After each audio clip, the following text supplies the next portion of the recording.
사사기 13장입니다. 384면회가 있습니다. 384면 사사기 13장입니다.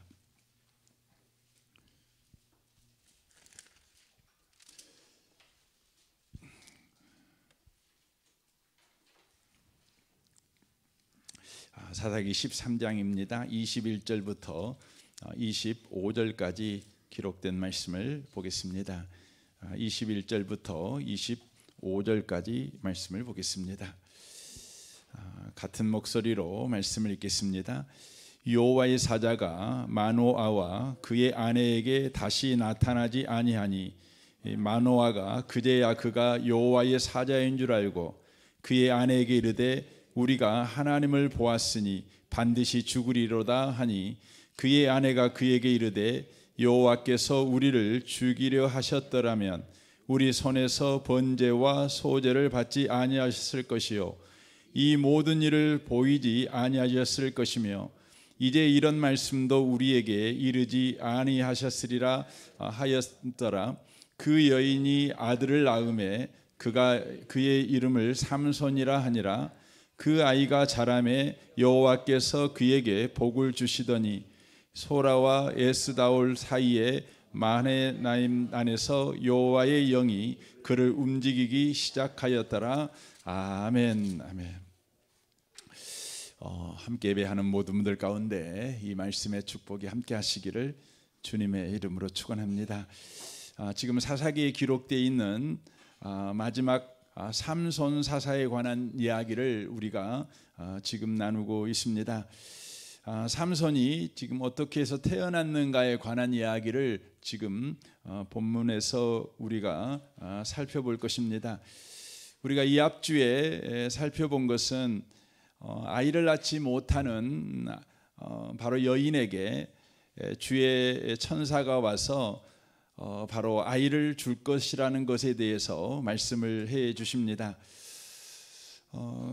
이 말을 남편에게 이제 전하게 됩니다. 그때 남편이 여기 8절 말씀에 보면 이렇게 기도하고 있는 것을 보게 됩니다.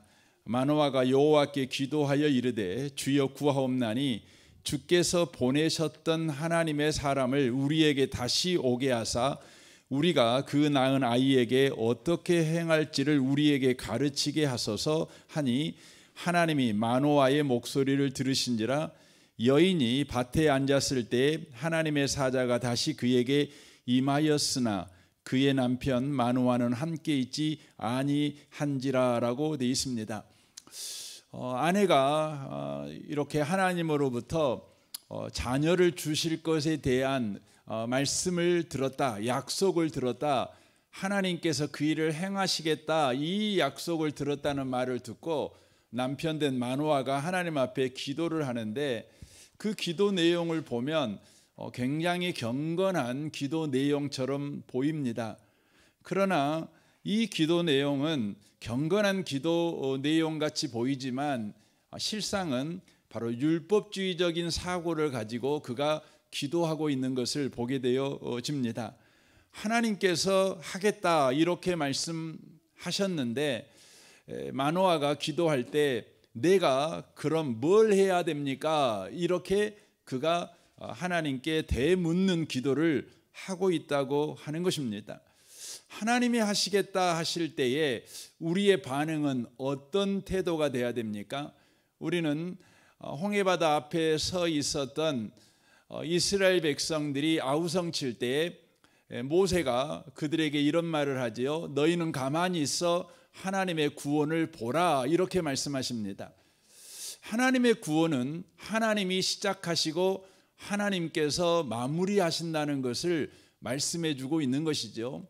그러니까 하나님의 구원은 우리가 뭔가 해야만 구원이 일어나는 것이던가 혹은 우리가 뭔가 거들어야 하나님의 구원이 완성되는 것은 아니라는 것입니다. 하나님의 구원은 하나님께서 친히 시작하시고 친히 완성하십니다.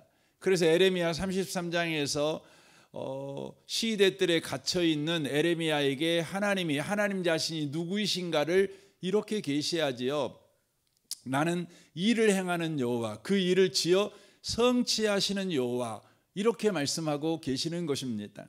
그런데 마노아는 하나님께서 임신하지 못하는 아내에게 자녀를 주겠다 이렇게 말씀하실 때에 하나님 앞에 그가 엎드려 구하는 것이죠. 하나님, 다시 오셔가지고 우리가 뭐 해야 되는지 말 좀 해주세요. 우리가 뭔가 해야 되지 않겠습니까?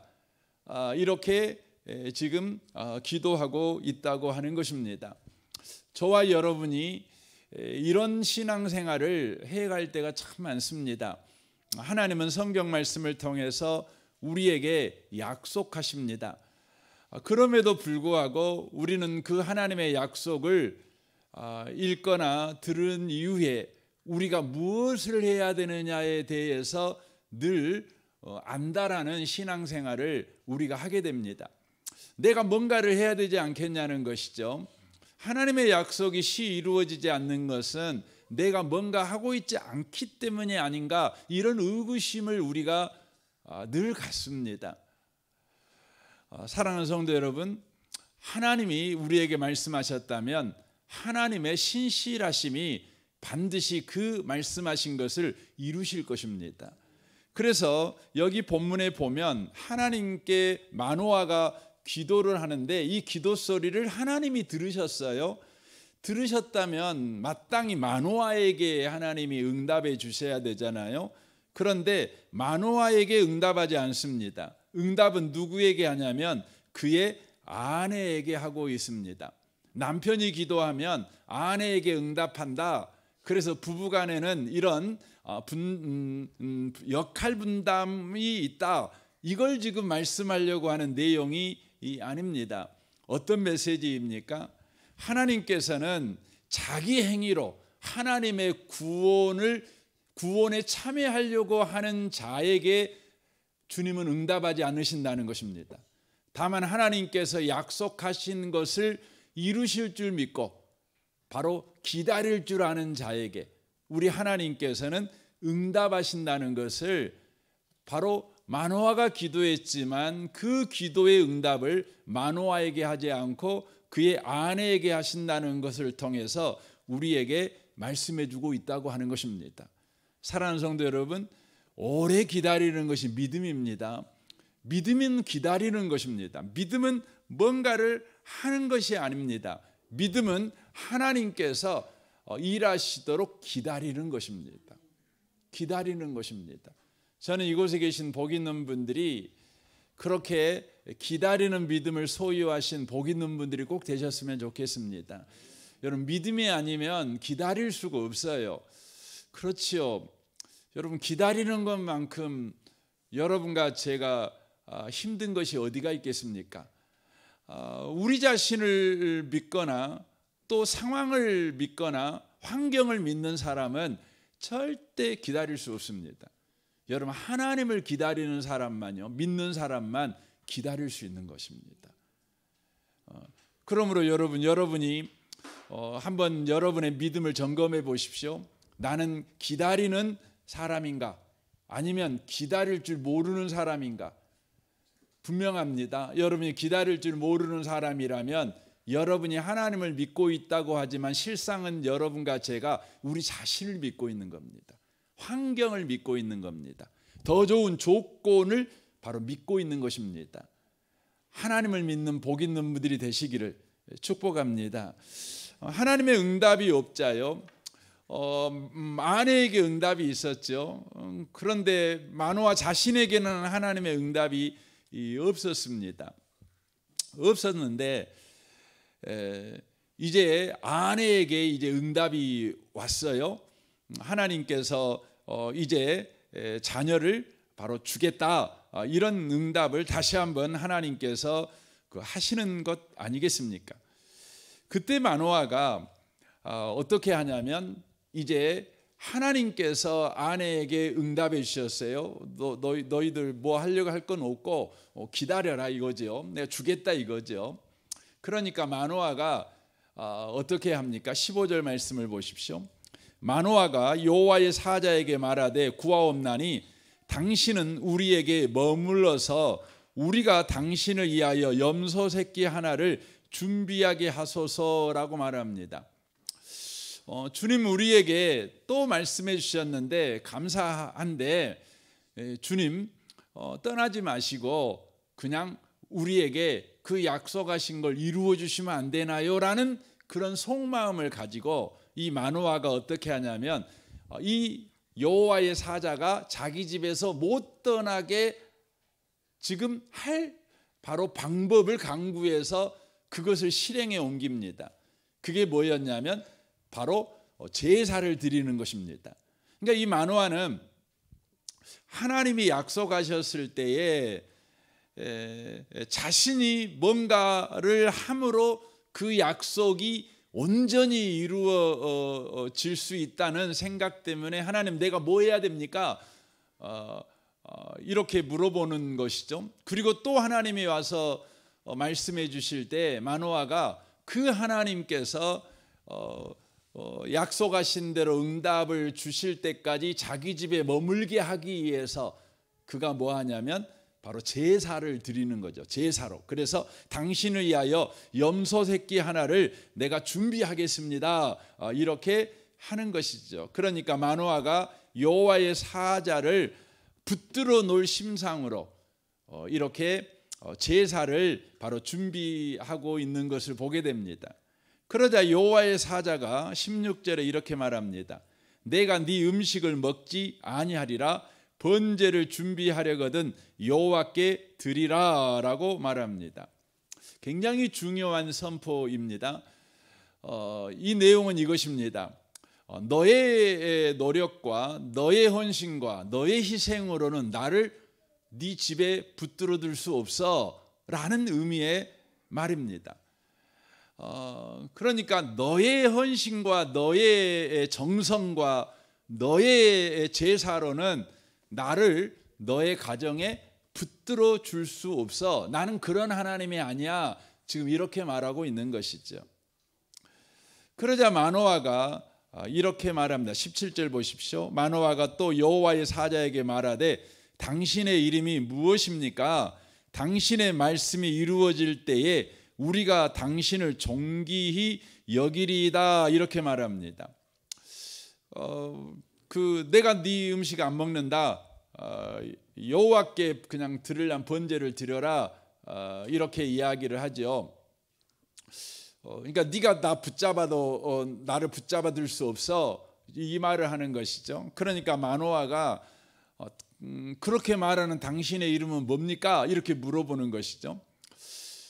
이 사사기가 쓰여질 당시의 고도 군동에서는 이름을 묻는 행위는요, 단순히 상대방의 이름이 무엇인지 정보를 얻는 방식이 아니었습니다.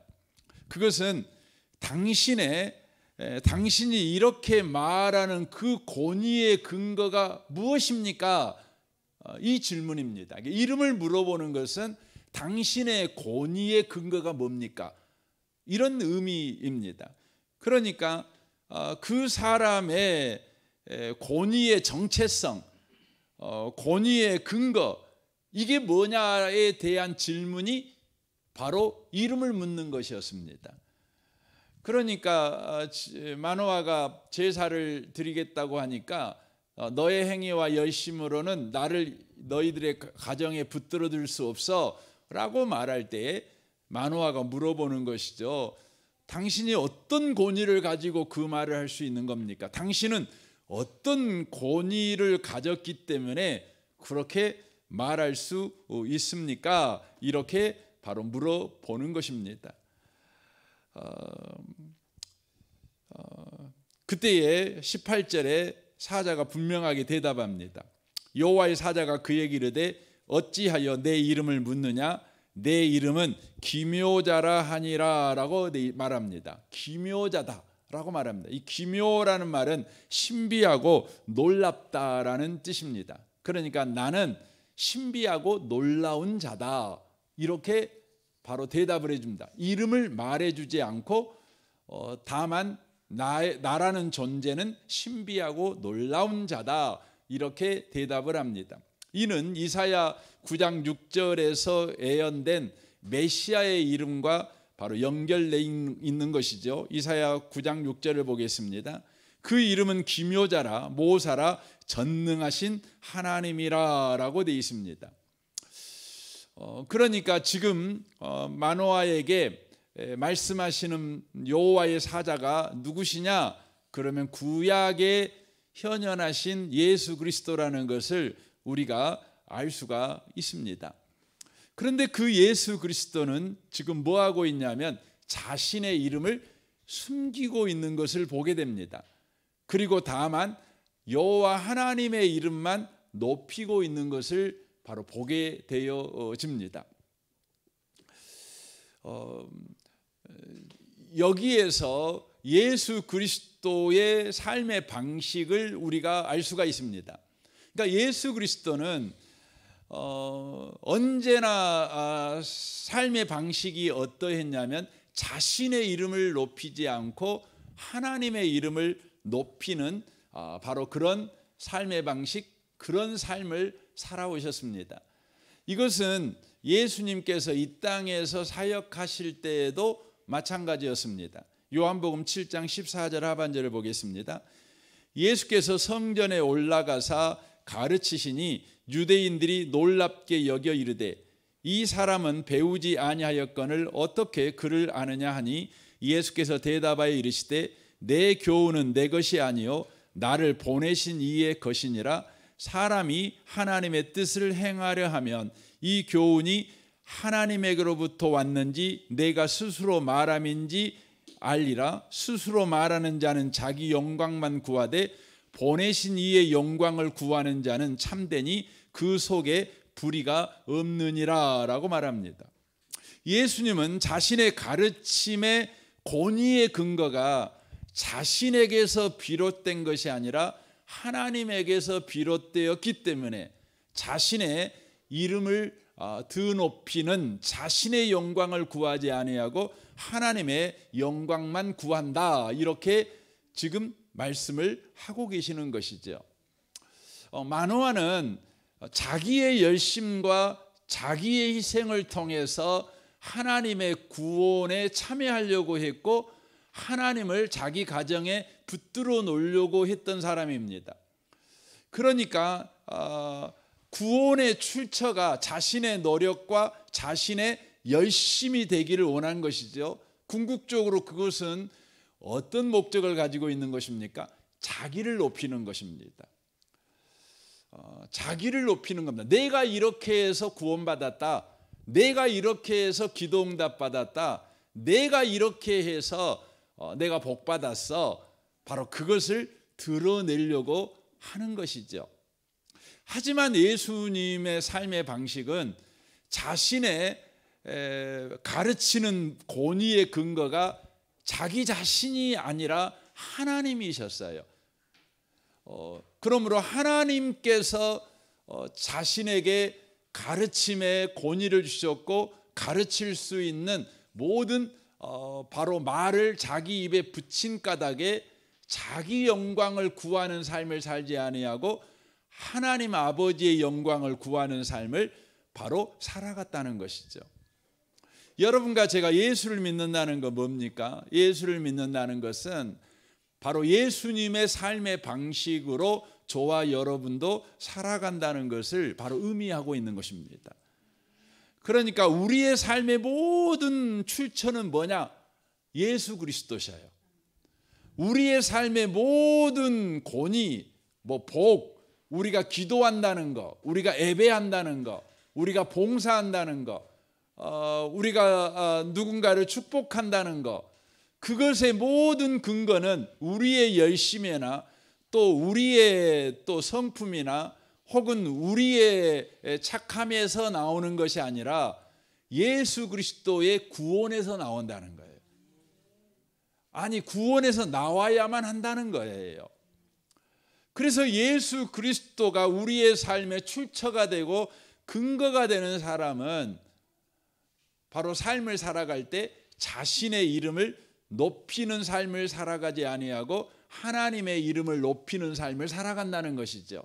자신의 영광을 구하는 삶이 아니라 하나님의 영광을 구하는 삶을 바로 살아간다는 것을 바로 의미하고 있다고 하는 것입니다.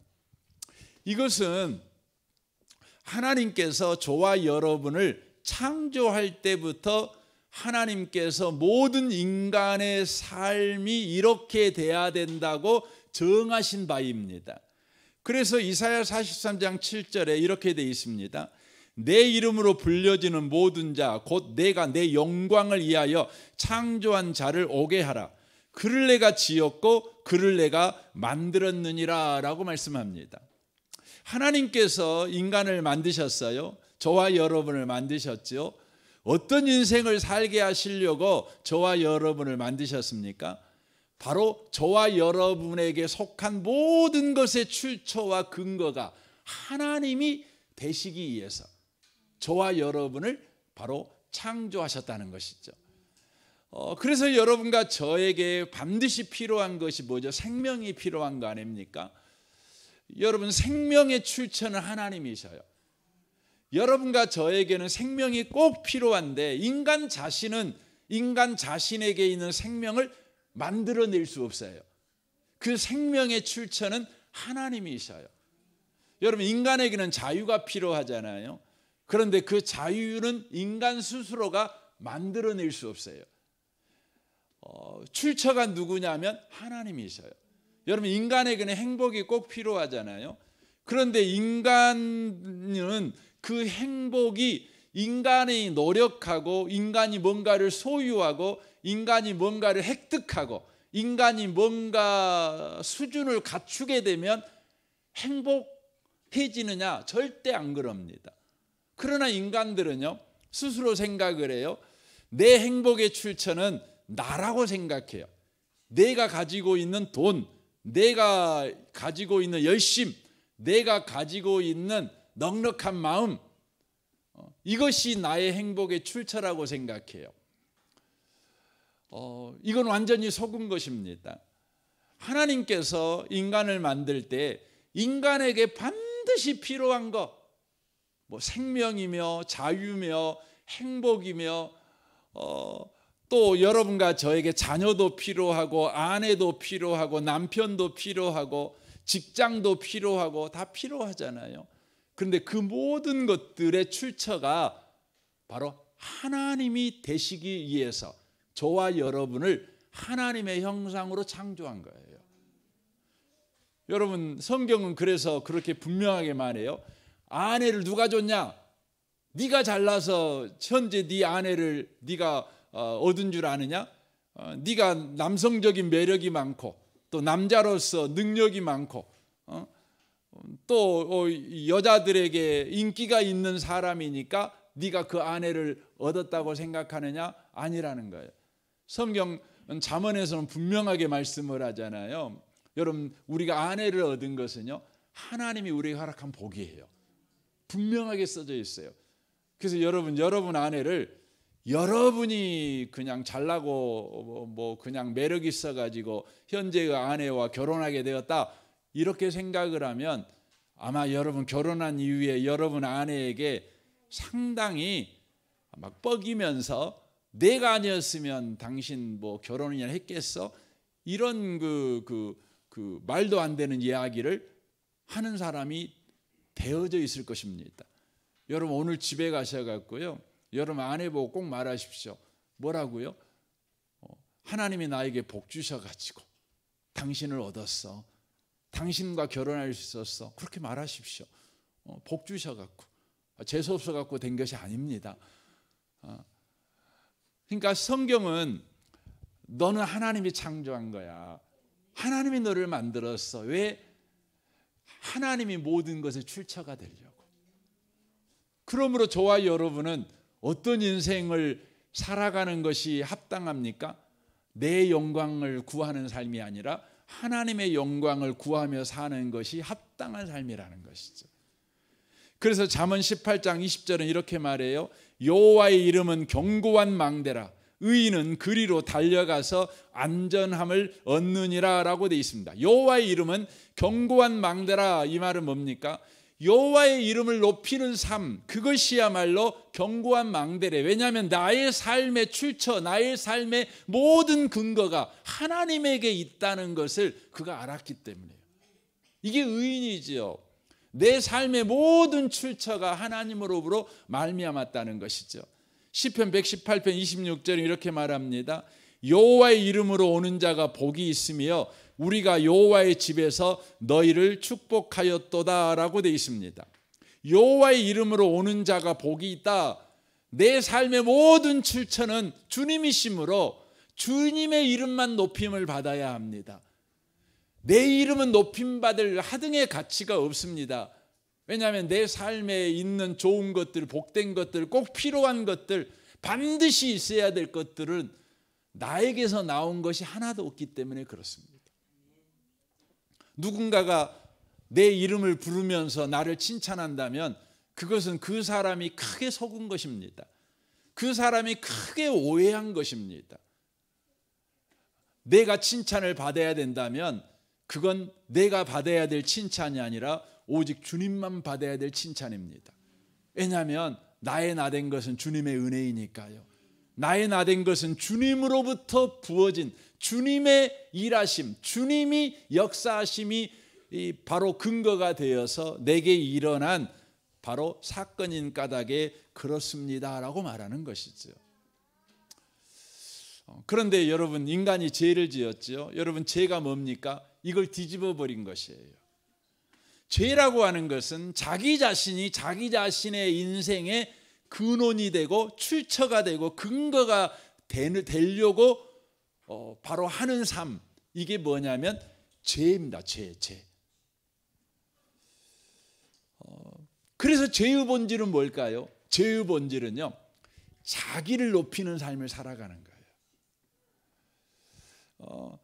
왜냐하면 나의 현재의 성공은 나에게서 나왔으니까. 현재의 나의 가정의 행복은 나에게서 나온 거예요.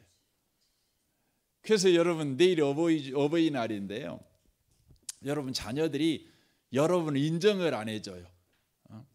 우리 가정은 우리 부모님이 헌신하고 희생하고 눈물 흘리고 그냥 무릎이 그냥 그 다 연골이 닳아지게 수고해 갖고 우리가 행복하게 되었습니다. 이렇게 자녀들이 인정을 안 해주면 우리 부모들이 되게 심각해지고 삐지죠.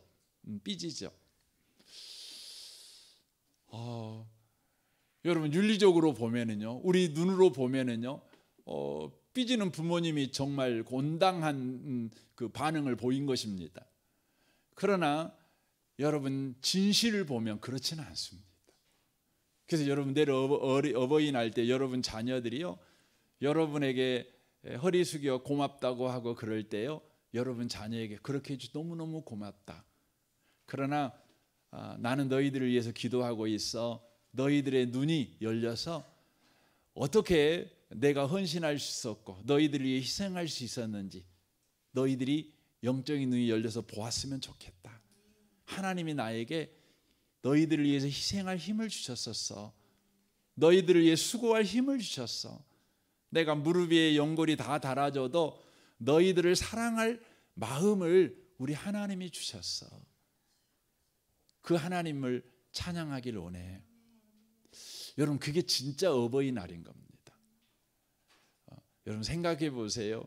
여러분, 세상에 부모님들 많이 계시지만은요, 그 여러분의 부모님처럼 그렇게 부모님다운 부모님들도 계시지만 안 그런 부모님들이요, 세상에 생각보다 많으셔요.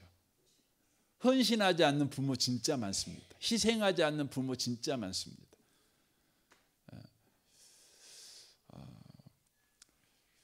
여러분, 그 우리가 희생하고 헌신한다는 건요, 하나님의 은혜예요. 하나님의 은혜인 겁니다. 인간들은 끊임없이 자기가 영광을 받으려고 해요. 이게 죄의 본질이에요. 이걸 창세기에서는 이 바벨탑의 본질이다, 이렇게 표현을 해요. 그러니까 여러분, 바벨탑의 본질과 죄의 본질은 똑같아요. 창세기 11장 2절을 보겠습니다. 이에 그들이 동방으로 옮기다가 신할 평지를 만나 거기 거루하며 서로 말하되 자 백돌을 만들어 견고히 굽자 하고 이에 백돌로 돌을 대신하여 역청으로 진흙을 대신하고 또 말하되 자 성읍과 탑을 건설하여 그 탑 꼭대기를 하늘에 닿게 하여 우리 이름을 내고 온 지면에 흩어짐을 면하자 하였더니 여호와께서 사람들이 건설하는 그 성읍과 탑을 보려고 내려오셨더라라고 되어 있습니다. 바벨탑을 쌓은 목적은 분명하지요. 우리의 이름을 내자는 것이죠. 우리의 이름을 내자. 이게 여러분 죄의 본질입니다. 그래서 죄의 본질이 왕노릇하고 있는 이 세상을 우리 주님은 뭐라고 말하냐면 바벨탑의 본질을 가진 바로 바벨론이라고 칭합니다. 그래서 계시록 17장 18장에 보면 이 바벨탑의 본질을 가지고 사는 이 땅의 사람들을 뭐라고 표현하면 음녀라고 표현합니다. 음녀라고. 그러니까 음녀는 어떤 사람이냐? 바벨탑의 본질, 자기 이름을 내는 일에, 자기가 영광을 받는 일에 바로 열심을 내고 이를 위해서 인생의 목적을 가지고 살아가는 사람들을 지칭하고 있습니다. 이런 사람들은 어떻게 됩니까? 바벨탑이 무너져서 망해버린 것처럼 바로 바벨탑의 본질을 가지고 살아가는 음녀들인 이 바벨론도 바로 망하게 될 것이다 라고 말씀합니다. 18장 2절을 보겠습니다. 힘찬 음성으로 외쳐 이르되 무너졌도다 무너졌도다 큰 성 바벨론이여 귀신의 처소와 각종 더러운 영이 모이는 곳과 각종 더럽고 가증한 새들이 모이는 곳이 되었도다. 그 음행과 진노의 포도주로 말미암아 망국이 무너졌으며 또 땅의 왕들이 그와 더불어 음행하였으며 땅의 상인들도 그 사치의 세력으로 치부하였도다 하더라. 내가 들으니 하늘로서 다른 음성이 나서 이르되 내 백성아 거기서 나와 그의 죄에 참여하지 말고 그가 받을 재앙들을 받지 말라라고 말합니다. 여기 음행 이렇게 계속 나오고 있어요. 이건 뭐냐면 음행이라는 것은 여러분 남편 두고 바람핀 거 아닙니까? 그러니까 인간은 하나님을 남편으로 삼고 살아가야 되도록 하나님이 창조한 거지요. 그러니까 신랑 되신 하나님으로부터 모든 걸 공급받아 살아가는 신부의 아름다움, 신부의 행복을 갖도록 우리 하나님께서 인간을 창조하셨습니다. 그런데 그 신부된 인간이 바로 신랑 되신 하나님을 버려버리고 바로 거짓된 세상을 자기의 신랑으로 삼아서 세상이 주는 것으로 만족을 얻고 세상이 주는 것으로 안주하고 세상이 주는 것을 삶의 소망으로 삼고 살아가는 자가 되어버렸다는 것이죠. 그리하여 그들은요 바로 자신의 이름을 내고 자신의 영광을 위해 살아가는 자들이 되어버렸다는 거예요. 그들에게 주님이 말하지요. 무너졌도다 무너졌도다 말합니다. 그러면서 하나님의 백성들에게 뭐라고 말합니까? 거기서 나와라. 거기서 나와라. 자기의 영광을 위하여 살아가는 자들에게서 나와 하나님의 영광을 위하여 살아가라. 이렇게 말합니다. 여러분 하나님의 영광을 위해 살아가라는 것은 하나님을 위해 뭔가를 하라는 소리가 아니에요. 뭐예요? 하나님으로부터 내가 다 받았다. 이걸 인정하고 내가 가지고 있는 모든 것은 하나님 것입니다. 하나님이 내게 주신 은혜입니다. 이걸 인정하라는 거예요. 이게 하나님께 영광이에요. 여러분 남편에게 영광 돌리는 방식은 뭐예요? 남편을 위해서 여러분이 뼈 빠지게 수고하는 겁니까? 아니에요. 남편에게 영광 돌리는 것은 여러분이요 옷을 이렇게 만지면서 여보 당신이 사준 옷이야. 너무 고마워. 이게 남편에게 영광 돌리는 거예요. 아침밥 밥 먹여가면서 내가 수고해갖고 이 밥 먹이는, 그게 아니라 당신이 수고해갖고 이렇게 쌀 돈 줘갖고 이렇게 이 맛있는 쌀로 밥을 지었어. 너무 고마워. 이게 뭐예요? 남편에게 영광 돌리는 거예요. 여러분, 하나님께 영광 돌리는 것은 여러분이 집 팔고 뭐 논 팔고 해갖고 헌금하는 게 하나님께 영광 돌리는 것이 아니라 다 하나님이 주신 것입니다. 여러분, 심장 만지면서요, 심장 뛰잖아요. 하나님이 이 심장 뛰게 하십니다. 내가 잠자고 있을 때 심장이 멎어부면 어쩔 것이에요. 근데도 잠자고 있을 때도 심장 뛰고, 여러분과 제가 범사의 모든 게 하나님이 내게 주신 거라고 하는 것이죠. 그러나 지금 세상은요, 말세를 향해 달려가고 있는 이 세상은 그렇지 않죠. 뭐 하고 있는 거죠? 다요, 자기 이름을 내기 위해서 살아갑니다. 여러분, 요즘 사람들은요, 자기 이름이 인정받지 못하면, 자기 이름이 유명하지 않으면 여러분 먹고 살 수 없다는 두려움을 갖고 있어요. 다 연예인병에 걸린 것 같아요. 여러분, 연예인들은요, 자기 이름이 잊혀지는 것을 가장 두려워하죠. 가장 무서워하죠. 자기가 누군가에게 인정받지 못하는 걸 가장 무서워해요. 요즘 현대인들은요, 다 연예인병 걸렸어요. 직장에서도 자기가 인정받지 못하는 걸 가장 두려워해요. 그래서 인정받기 위해서 몸부림을 치죠. 만호아처럼. 만호아가 하나님의 복을 자기 가정에 끌어오기 위해서 기도도 하고 제사도 드리고 이 방법 저 방법을 써서 하나님이 반드시 약속한 복을 줄 수밖에 없게 하려고 몸부림을 칩니다. 그가 복을 받은 다음에 그 사람이 교회에서 간증할 시간이 있다면 그분은 분명히 이렇게 간증했을 것입니다. 제가요, 그렇게 몸부림치며 기도했더니 하나님이 복 주시더라고요. 제가 이 예배를 드리는데 내가 헌신하여 정성으로 예배 드렸더니 하나님이 나에게 복 주셨습니다. 여러분들도 하나님 앞에 복 받고 싶으면 그렇게 기도 생활하시고 그렇게 예배 생활하세요라고 가르칠 것입니다. 여러분, 기억하셔야 돼요. 기도가 복을 가져다 주지 않아요. 기도의 대상이신 하나님이 복을 줘요. 예배 자체가 복을 주는 게 아니에요. 예배의 대상이신 주님과 관계가 중요한 거예요. 이걸 놓쳐버리면 안 돼요. 한국 교회를 이렇게 이 모양으로 배려놓은 게 뭐냐, 간증 때문에 그래요. 저는 간증이 진짜 여러분 중요한 거예요. 간증 필요해요.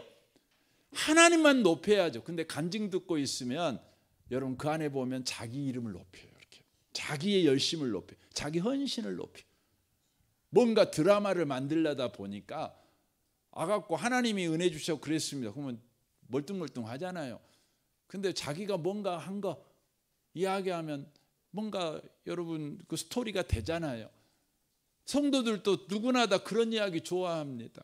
그래서 여러분, 제가 설교 끝나고 나면 성도들이 질문하는 내용 중에 하나가 뭐냐면, 목사님 설교 은혜 받는데 그 다음에 나는 뭐 해야 됩니까? 그러면 이거 물어봐요. 하지 마세요. 하지 마.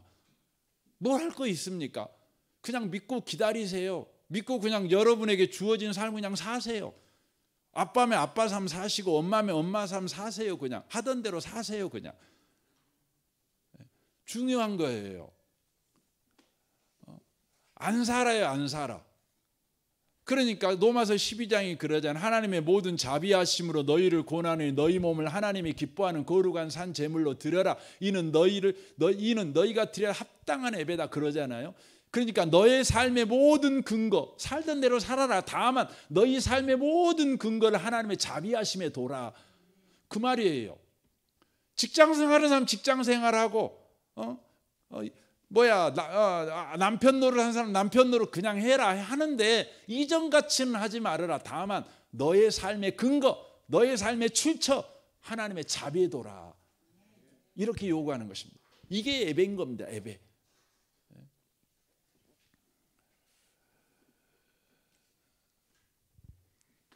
만호아는요, 자기를 위해서 자기가 헌신해서 이렇게 제사를 드리려고 하죠. 근데 그때 하나님께서 이 마누아를 불쌍히 여기세요. 그리고 19절을 하십니다. 19절 보겠습니다. 이에 마누아가 염소 새끼와 소재물을 가져다가 바위 위에서 여호와께 드리매 이적이 일어난지라. 그는 염소와 소재물을 하나님께 그냥 드려요. 자기 열심으로 드리는 거예요. 안 받는다 했는데도 그냥 드리려면 하나님께 드려라 그랬더니 그냥 이 사람이 이 방법이 있었구나 하고 그냥 염소 새끼 잡아가지고 하나님 앞에 이렇게 드리는 거죠. 자기 열심으로 드리는 겁니다. 그런데 그때에 이적이 일어납니다. 기적이라 안 하고 이적이 일어났다는 말은 어떤 의미냐면 마노아가 한 제사 행위가 기적을 불러왔다가 아니라 마노아가 그렇게 여전히 불신앙적으로 자기를 드러내는 예배를 드렸지만 그때 하나님께서 자신을 드러내는 일을 하셨다 이 말이에요. 이적이라는 말은 그 말이에요. 사인이라는 말이거든요. 그러니까 마노아가 예배 드렸더니 그걸로 근거로 해서 기적이 일어난 것이 아니라 마노아가 자기를 드러내는 예배를 드렸을 때 우리 하나님께서 그를 불쌍히 여기셔서 하나님이 누구이신지 예수가 누구이신지를 드러내시는 일을 하셨다는 거예요. 이게 이적이란 표현입니다. 어떤 일을 하셨는지 보십시오. 마노아와 그 아내가 본즉 불꽃이 제단에서부터 하늘로 올라가는 동시에 여호와의 사자가 제단 불꽃에 휩싸여 올라간지라라고 돼 있어요. 그러니까 마노아가 이렇게 제사를 드렸는데 그때에 불꽃이 제단으로부터 하늘로 올라가는 동시에 여호와의 사자가 단 불꽃 가운데 쫓아서 올라가는 걸 보게 됐어요. 이 말은 어떤 의미냐면 마노아가 드린 제물을 하나님이 받으신 것이 아니라 마노아가 제사를 드렸는데 그곳에 하늘로부터 불이 떨어졌는데 그 불을 누구를 태워버리냐면 여호와의 사자를 태워버리는 거예요. 그러니까 마노아의 제물을 태우는 것이 아니라 바로 여호와의 사자가 제물이 되어서 하나님께 연락되어지고 있는 것을 보게 돼요. 하나님이 받으신 것은 마노아의 제물이 아니라 여호와의 사자가 제물이 되는 제사를 하나님이 받으시고 있는 것을 보고 계시는 것입니다. 이건 뭡니까? 이건 장차 십자가에서 우리의 죄를 대속 짊어지고 대속 제물이 되신 예수 그리스도를 바로 예표하는 사건입니다. 그러니까 마노아는 자신의 방식으로 제사를 드렸어요. 죄인의 제사를 드린 거죠. 여러분 죄인의 제사를 드리면 어떻게 되죠? 여러분 죄인이 제사를 드려요? 그럼 어떻게 돼요? 죽습니다. 그래서 여러분 21절 보세요. 여호와의 사자가 마노아와 그의 아내에게 다시 나타나지 아니하니 마노아가 그제야 그가 여호와의 사자인 줄 알고 그의 아내에게 이르되 우리가 하나님을 보았으니 반드시 죽으리로다라고 돼 있어요. 그러니까 이 예배를 하나님이 받으셨어요. 그러면 그곳에 하나님 임재해 계신 거죠. 임재해 계신 하나님 앞에서 자기의 욕망과 자기의 영광을 위해 제물을 드렸던 마노아는 어떻게 돼요? 바로 죽어야 돼요. 죽어야 되는 거죠. 그런데요, 마노아가 안 죽습니다. 우리가 죽어야 된다. 우리 반드시 죽는다. 이렇게 말하죠. 그때 마노아의 아내가 뜻밖의 대답을 합니다. 23절 보십시오. 그의 아내가 그에게 이르되 여호와께서 우리를 죽이려 하셨더라면 그의 손에서 번제와 소제를 받지 아니하셨을 것이요 이 모든 일을 보이지 아니하셨을 것이며 이제 이런 말씀도 우리에게 이르지 아니하셨으리라 하였더라라고 말합니다. 이게 복음입니다. 그러니까 하나님께서 죄인된 마노아를 어떻게 살려요? 마노아의 죄를 짊어진 여호와의 사자가 제물이 되어 바로 태워져 죽게 드려지게 될 때 바로 마노아가 살아나게 돼요. 죽지 않아요. 이게 여러분 구원입니다. 저와 여러분은 죄인입니다. 하나님 앞에 나아갈 수 없지요. 그러나 예수 그리스도의 대속의 피를 힘입어 우리는 하나님 앞에 나아갈 수 있습니다. 아니, 나아가도 죽지 않습니다. 죽지 않고 도리어 어떻게 되어집니까? 24절 보십시오. 그 여인이 아들을 낳음에 그 이름을 삼손이라 하니라 라고 되어 있어요. 죽지 않고 살아납니다. 사는 정도가 아니라 바로 삼손이라는 약속의 자녀를 출산하게 되는 것이죠. 약속이 그의 가정에 이루어지는 일이 벌어지게 되었다는 거죠. 하나님의 큰 구원이 그 가정 가운데 성취되어지는 사건이 일어났다는 것이죠. 어떻게 해서요? 마노아가 기도한 그 기도가, 마노아의 예배가 그를 구원하고 그에게 약속된 하나님의 약속이 응답되어 삼손이라는 자녀가 그 가정에 주어지게 된 것이 아니라 바로 하나님 앞에 망령된 행동을 하는 마노아의 죄를 짊어진 여호와의 사자가 제물되었을 때, 바로 우리 주 예수 그리스도가 우리의 죄를 짊어지고 죽으신 대속 제물이 되어 주셨을 때, 바로 우리에게 하나님의 약속이 이루어지게 됐다는 거예요. 하나님의 약속대로 저와 여러분의 가정에 바로 구원이 임하게 되었다는 거예요. 그러므로 이 삼손 이야기는요, 어떤 힘센 사람이 등장해 갖고 영웅 행위를 했다, 이게 삼손 이야기가 아니에요. 여러분, 삼손 이야기의 핵심은요, 예수 그리스도를 이야기하려고 하는 것이에요.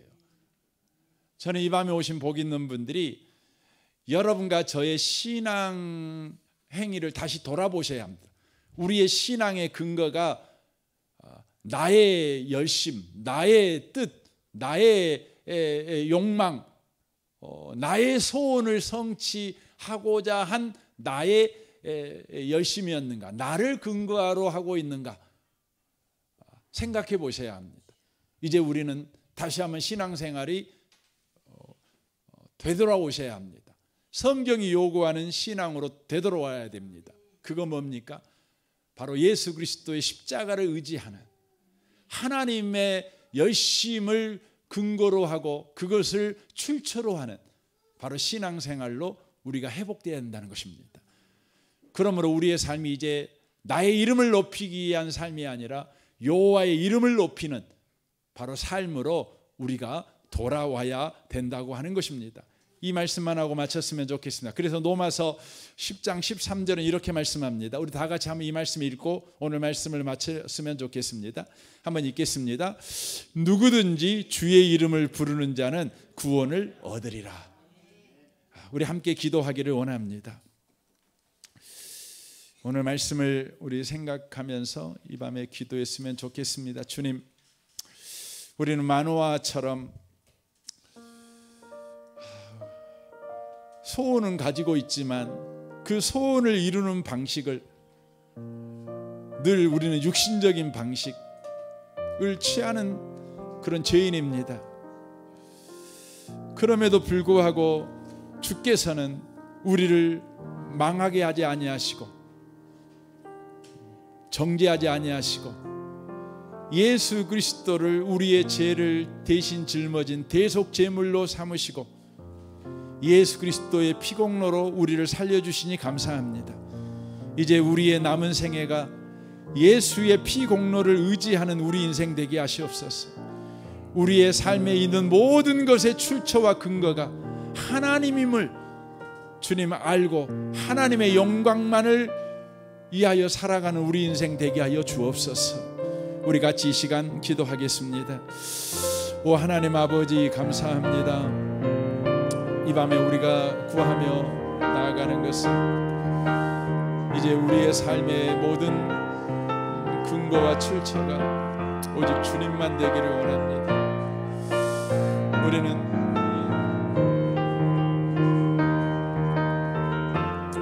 마노아처럼 우리가 출처가 되고 근거가 되는 신앙생활을 우리는 하려고 합니다. 결국 우리의 이름을 높이는 그런 신앙생활을 하려고 합니다. 주님이 우리의 삶의 근거며 출처인 것을 잊지 아니하는 그러한 우리의 인생 되도록 주여 우리를 축복하여 주옵소서. 역사해 주시옵소서. 하나님 아버지 감사합니다. 오늘 말씀을 통해 우리 신앙을 되돌아봅니다. 마노아처럼 우리 자신이 출처와 근거가 되는 신앙생활을 혹 하고 있지는 않는가 되돌아봅니다. 우리의 열심과 우리의 헌신을 근거로 하는 신앙생활, 결국 그 신앙생활은 우리의 이름을 높이는, 우리가 영광을 받는 신앙생활이 될 수밖에 없음을 봅니다. 주님은 그것이 바벨탑의 본질이라고 말씀하십니다. 주님, 이제 우리의 신앙이 바벨탑의 본질을 쫓아가는 신앙생활 되지 아니하고 모든 우리의 삶의 출처와 근거가 하나님이심을 잊지 아니하는 우리의 신앙생활 되게 하여 주옵소서. 하나님이 허락하지 아니하였다면 우리에게는 아무것도 없습니다. 하나님의 열심과 하나님의 그 헌신과 희생이 바로 우리를 우리되게 했습니다. 하나님의 은혜만이 우리를 우리되게 하십니다. 이것을 주여 인정하고 늘 고백하고 이것을 근거로 하여 우리의 일상을 여전히 살아내는 우리가 되게 하여 주옵소서. 그러므로 하나님의 영광을 이해하는 삶이 되어줄 줄 믿습니다. 주의 이름을 높이는 삶이 바로 그런 삶인 줄 믿습니다.